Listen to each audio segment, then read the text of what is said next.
یہ مثال ہمارے لیے بھی ہے اور بڑی واضح بھی ہے کہ ملک کو آزاد ہوئے 64 برس ہو گئے۔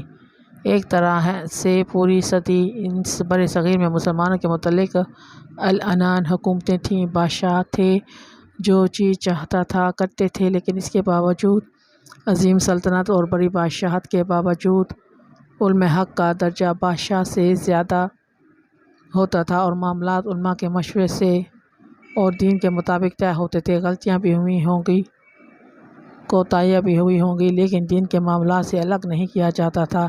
بہت خوبصورت تعلیمی نظام تھے۔ عدلیہ علماء و مفتیان کرام کے اختیار میں تھی۔ صاحب علم اور صاحب ورع تقویٰ لوگ عدالتوں کے سربراہ ہوتے تھے اور شرعی حیثیت کے مطابق فیصلے ہوتے تھے۔ تعلیمی نظام یکساں تھا۔ فقیر کے بیٹے سے لے کر بادشاہ کے بیٹے تک ایک طرح کے مدارس تھے۔